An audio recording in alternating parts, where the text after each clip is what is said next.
Do you like the idea of having your phone constantly display notifications, but don't want your battery life to drain away in hours? If so, the Yotaphone might be up your street. It's an Android smartphone with a regular 4.3-inch LCD on one side and an e-ink second display on the other. Having two screens might seem like a bizarre concept, but it's not actually a bad idea. E-ink displays aren't backlit like LCDs and don't constantly refresh, so they use only a tiny amount of power. Instead of having your battery-destroying LCD screen always showing notifications, you can instead see them appear on the rear e-ink display, which remains always on.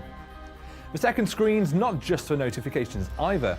You can view your Twitter and Facebook feeds, use it to display photos to personalize your phone, and use it as an ebook reader as you would with an Amazon Kindle.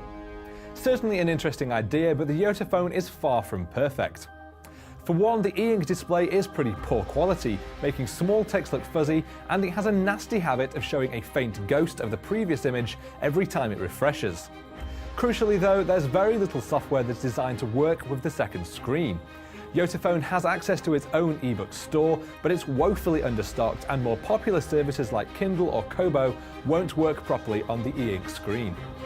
Your Facebook and Twitter feeds can be shown via Yotaphone's Internet Hub application.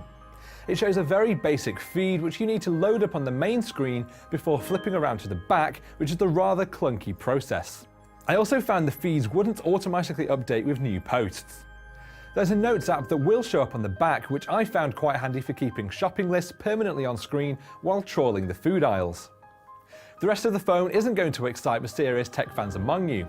Its screen has an acceptable 1280 by 720 pixel resolution, it has an underwhelming 1.7 GHz dual-core processor under the hood, and it's all wrapped up in a rather chunky, plain-looking body. There are no physical navigation keys on the front. Instead, you make your way around by performing a series of gestures on a touch panel beneath the screen. It's not an ideal solution, as you of course need to actually remember what each gesture does. I also found the panel to be a bit unresponsive, forcing me to repeat the gesture more carefully on numerous occasions. On the back of the phone is a 13-megapixel camera. The Yotaphone's rear e-ink screen provides a handy way of being able to always see notifications or read ebooks without destroying your battery life. As a concept, I'm definitely sold, but the poor quality of the display, the lack of third-party support for second screen apps, and the underwhelming specs all round means this attempt just isn't up to scratch.